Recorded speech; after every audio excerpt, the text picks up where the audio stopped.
This is a fun game. I'm ripping off the bandage immediately, and I refuse to bash into it like every single other terminally online goofy goober out there because they think their form of comedy is better than other people. High on Life is a fun title. It isn't perfect, but we'll get into that, trust me. The big downside to getting quote-unquote popular is that there will always be a niche group of people that will just hate your guts for strange, bizarre reasons, may it be an opinion, your sense of humor, or for no reason at all. And I feel like this has happened to Rick and Morty over the years. It started out fun, then it got better, and then Pickle Rick happened, Szechuan sauce happened, you need to have a high IQ copy pasta happened, stupid ass white seed episode happened, and the reputation of Rick and Morty in online circles has just kinda plummeted downwards, which I think is a shame, honestly, because all that unnecessary negativity has directed itself towards a genuinely passionate and cool video game that tries to do something outside of the box. It is of course completely fine to criticize a piece of online content you paid for with your hard-earned money, but from what I've seen, a lot of the criticism pointed towards this game is just kinda shit. I'm sorry, okay, but saying something is unfunny and then leaving without elaborating is such a crappy argument that you can't do anything with. It just feels like it is a gigantic bandwagon, which I think is a shame because this game can be pretty damn funny at times. Hey, what the fuck? You left me again. I'm not dead yet, assholes. Oh, come back and stay with me, please.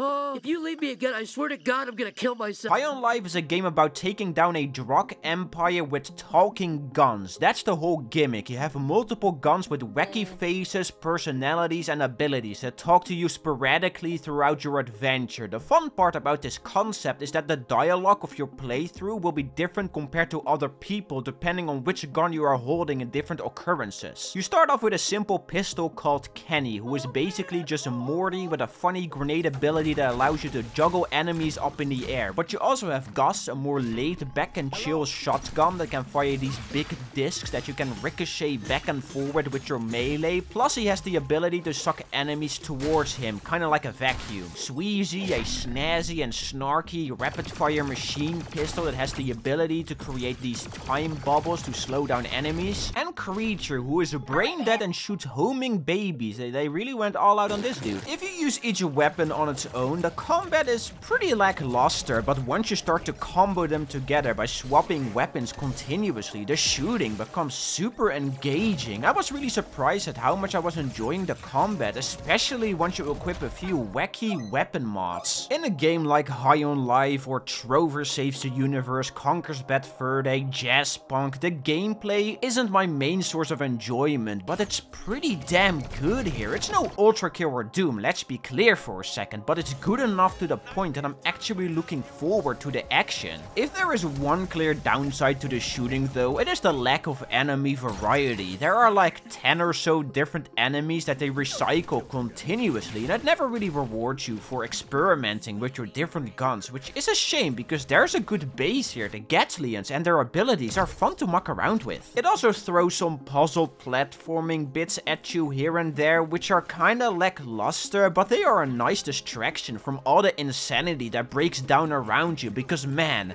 this is a chaotic ass game, okay? It really isn't a title you sit down with to relax. It moves at such a brisk pace, cracking jokes around every single corner, and most of them are pretty damn funny. But when it comes to the constant yapping and babbling from your Gatlians, it has no substance.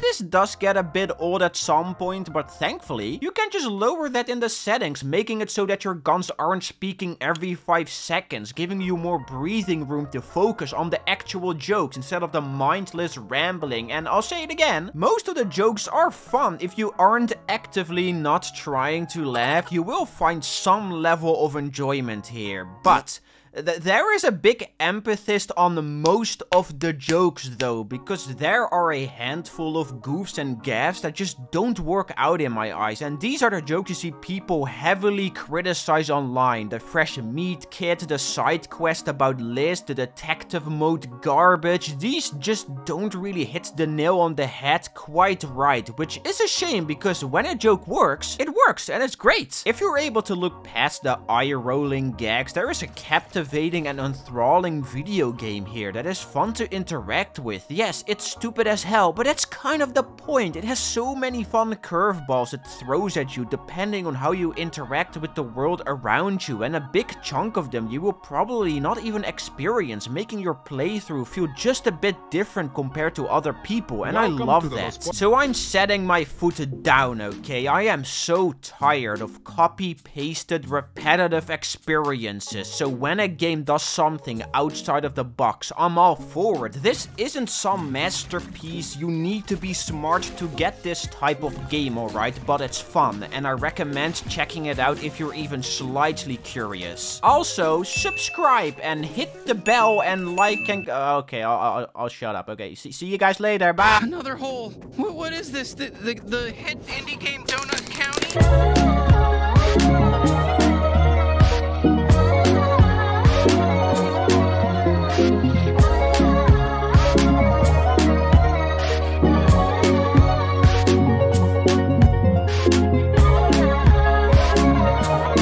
Ha ha ha ha ha!